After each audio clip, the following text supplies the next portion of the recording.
আজকের ভিডিওর যাত্রাটি ছিল আমার 2020 সালের প্রথম ভ্রমণ। লঞ্চে চড়ে গিয়েছিলাম চাঁদপুরে। সাথে ছিল পার্টি, খাওয়া দাওয়া আর নানান বিনোদন পর্ব। কিন্তু এই যাত্রায় সরাসরি চাঁদপুর সদরে যায়নি, বরং বুড়িগঙ্গা, ধলেশ্বরী, মেঘনার বুক চিরে ঘুরে বেরিয়েছি সারাদিন ও চাঁদপুর মোহনার কিছু দূর আগে গিয়ে ইউটার্ন করে আবার ঢাকায় ফেরত চলে এসেছি। আর যাত্রাপথে বিরতি ছিল চাঁদপুরের 60 নং অঞ্চলে। তাই এই পর্বে ঠিক চাঁদপুর জেলা ভ্রমণ দেখাচ্ছি না, বরং ঢাকা থেকে চাঁদপুরের রোমাঞ্চকর পথটি দেখবেন আর বছরে কয়েকবার সংঘটিত এই ভিন্ন ধর্মী আয়োজনটি সম্পর্কেও জেনে নেবেন। আশা করি ধারণা পরিষ্কার হলো এবং এবার বলি যাত্রাপথের কথা। তার আগে মনে করিয়ে দিচ্ছি, আমার চ্যানেলটিতে সাবস্ক্রাইব করে বেল আইকনটিও চাপতে ভুলবেন না। এই যাত্রায় আমি একা নই, বরং আমার সাথে যাচ্ছে আমার বন্ধুরা। রাজধানীর কুড়িল থেকে গাড়ি যোগে যাত্রা শুরু করে তাদের তুলব মিরপুর থেকে। যাত্রাপথে চাঁদপুর সম্পর্কেও একটু ধারণা দিয়ে দিচ্ছে। এটি চট্টগ্রাম বিভাগের 11টি জেলার একটি, আয়তনে ফেনী ও লক্ষ্মীপুরের চেয়ে কিছুটা বড়। আমরা চাঁদপুরকে ইলিশের বাড়ি নামে চিনি, কারণ দেশের ইলিশ মাছের বড় একটি প্রজনন কেন্দ্র চাঁদপুর। তাছাড়া পদ্মা, মেঘনা, ডাকাতিয়া নদী মিলেছে বলে চাঁদপুরের নদীর মোহনাটাও পর্যটকদের চোখে জনপ্রিয়।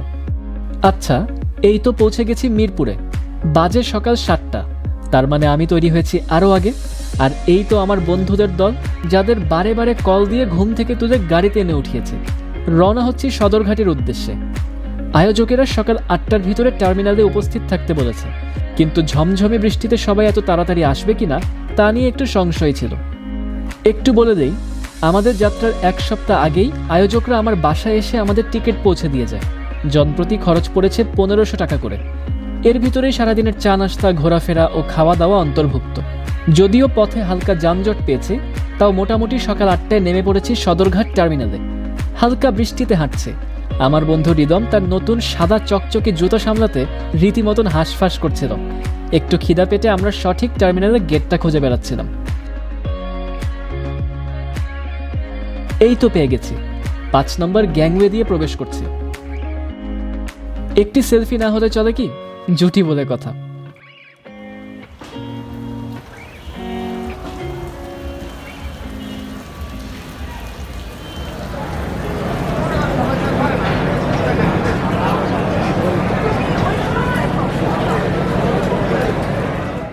এটা আমাদের লঞ্চ, যার নাম MV রয়্যাল ক্রুজ 2।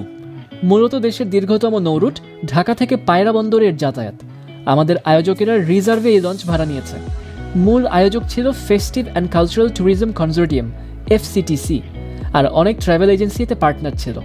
আমরা টিকিট কেটেছিলাম ট্রাভেলার্স হাবের থেকে। এমন বৃষ্টি ভেজা দিনে যাত্রা শুরুর আগেই মন খারাপ হয়ে গিয়েছিল। পথের সৌন্দর্য উপভোগ করতে পারবো কি? কিন্তু চিন্তা নেবেন না, পরবর্তীতে ঝলমলে রোদে পুরো নদীপথটায় নীলাভ আলোয় জ্বলে উঠেছিল। লঞ্চে যেহেতু উঠেছি, লঞ্চটা এক ঝলক ঘুরে দেখে নেই। আর আজকে এক ঢিলে 2 পাখি মারব। চাঁদপুরের যাত্রাপথ দেখব আর পটুয়াখালীর লঞ্চ দেখব। এটি লঞ্চের নিচতলা। এখানে আমাদের সারাদিনের খাওয়া দাওয়া, চা কফির পর্বটা ছিল।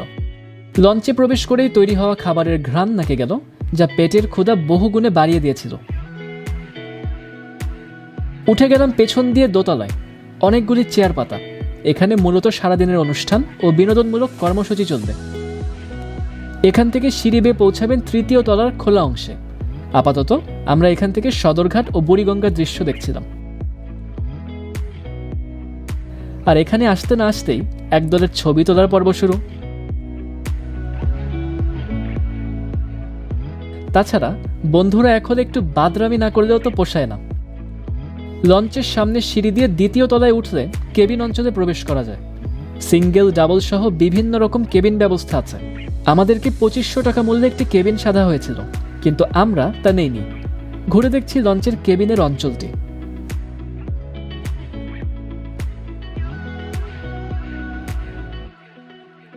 এবার সকালের নাস্তার পালা।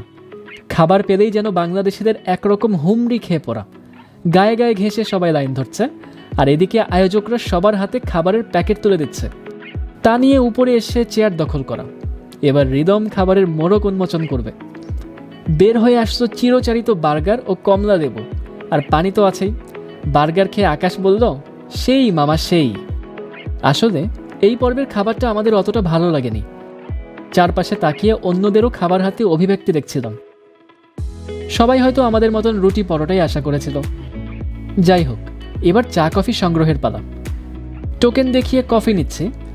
এবার কফি এনে তাতে চুমুক দেব আর শুরু করব আড্ডা।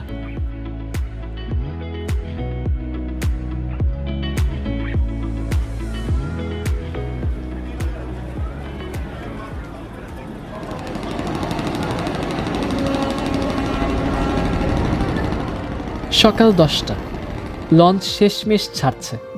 যাক, তাহলে যাত্রাটা শুরু হচ্ছে। একটু যাত্রাপথ সম্পর্কে বলে দিই।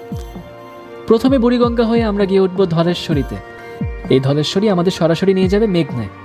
এছাড়া মেঘনা ধরে দক্ষিণে এগোলে আমরা পদ্মা নদীর সঙ্গে ছোট্ট সন্ধিচ্ছেদও দেখব। পুরো সময়টা আমরা বন্ধুরা আড্ডা দিতে দিতে নদী ও আশেপাশের স্থাপনাগুলি দেখব।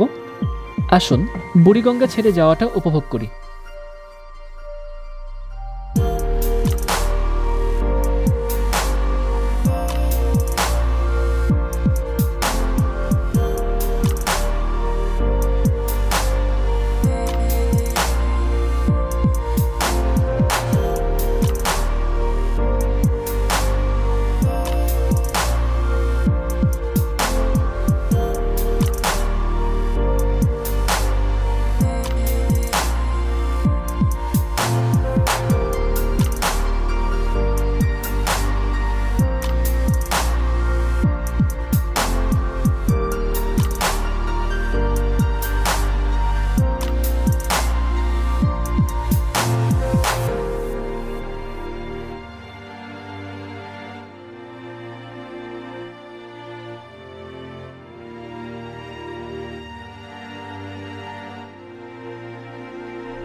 এদিকে 1 ঘন্টা পার হতে না হতেই শুরু হয়ে গেছে শিশু কিশোরদের চিত্রাঙ্কন প্রতিযোগিতা। বিজয়ীদের জন্য পুরস্কারও আছে। এই ধরনের আয়োজনগুলি যারা পরিবার সাথে নিয়ে আনবেন তাদের জন্য খুব উপযোগী।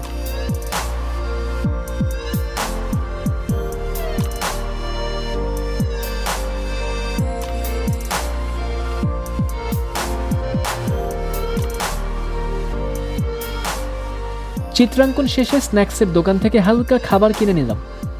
এগুলো সুলভ মূল্যেই বিক্রি হচ্ছিল, খেতেও খারাপ না।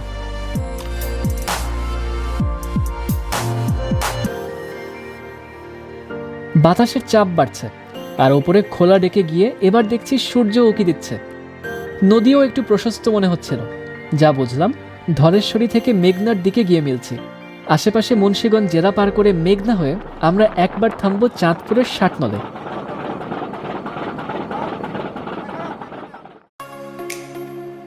রোদেলা দুপুরে চকচকে নদীর এই দৃশ্য, চলুন খানিকটা সময় উপভোগ করে নিই।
দুপুর 1টার দিকে গিয়ে নামলাম 60 নলে।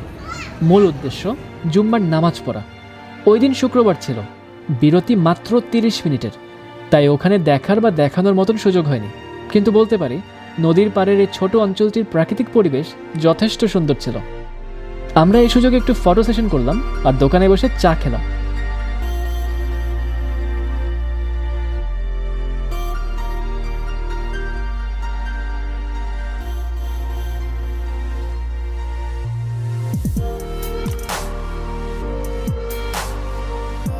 লঞ্চে ফিরেই দেখি এবার লম্বা লাইন। আমাদের বলা হয় মাছে ভাতে বাঙালি। কিন্তু আমি বলবো যে কোনো খাবারেই আমাদের চলে যায়। অনেকেই বলে বাঙালি অনিয়ম ও আবর্জনাও মেনে নেবে, কিন্তু খাবারের সমস্যা দেখলে তারা কিছুতেই ছাড় দিবে না। তাই মনে হচ্ছে দুপুরের ভরপেট খাবারের এক বিরাট আয়োজন নিয়ে আমাদের ট্যুর অপারেটররা তৈরি হয়েছে। মেনুতে রয়েছে পোলাও, জর্দা, মুরগির রোস্ট, গরুর তরকারি, সবজি, সালাদ ও পানীয়। সবাই মোটামুটি পাত ভরে খাবার তুলে নিল। এবার দেখি আমাদের এক একজনের অভিব্যক্তি কেমন। বুঝতেই পারছেন, খাবার সবাই পছন্দ করেছে। এদিকে মেঘনার বুক চিরে আমরা এগিয়ে চলছি চাঁদপুরের পথে। প্রশস্ত মেঘনায় প্রচুর লঞ্চ আর নৌযান দেখা যায়। আমাদের লঞ্চের ইঞ্জিনও তার পুরো সক্ষমতায় টেনে চলছে। চাঁদপুরের মোহনায় পৌঁছাতে এখনও যে অনেক পথ বাকি। এদিকে খাওয়া দাওয়া শেষে শুরু হয়েছে সাংস্কৃতিক অনুষ্ঠানের একটি পর্ব। একের পর এক সঙ্গীতের দল মঞ্চে উঠছে। তার ভেতর একজন গায়িকা লঞ্চের যাত্রীদের ভালোই মাতিয়ে রাখল।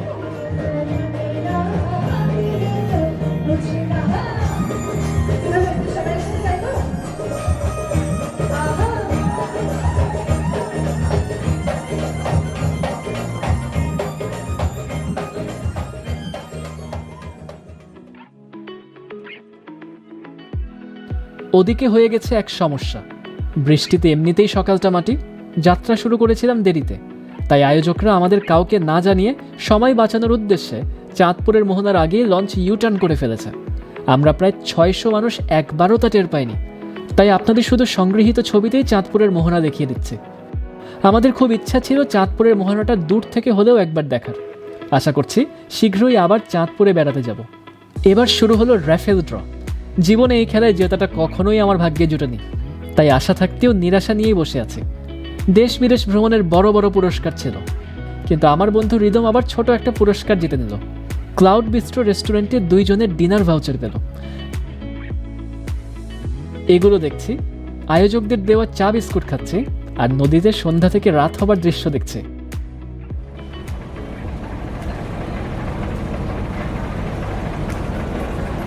এবার শুরু হলো ডিজে পার্টি। চলুন যাত্রার শেষ মুহূর্তটা একটু দেখে নিই।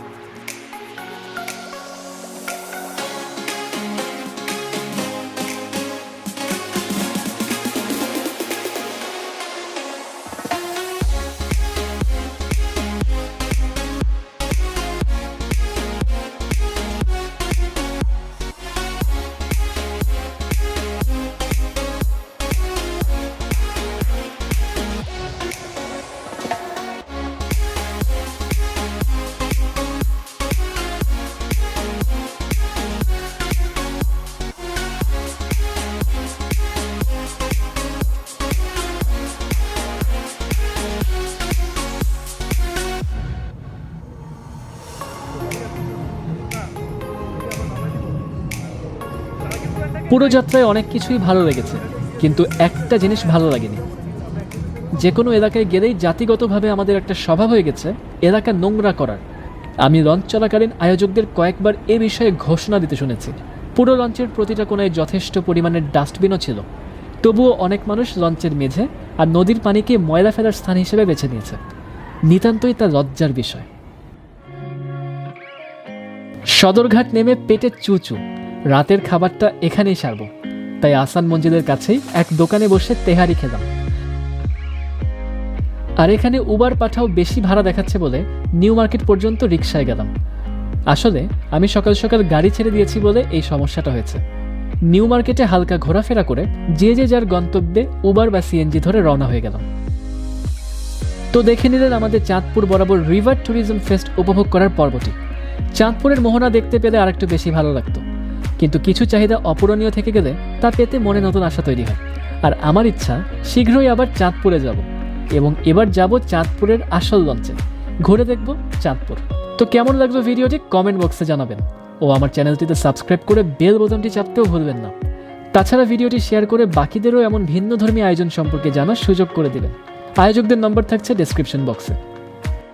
দেখা হচ্ছে আরেকদিন আরেকটি পর্বে। সবাইকে ধন্যবাদ।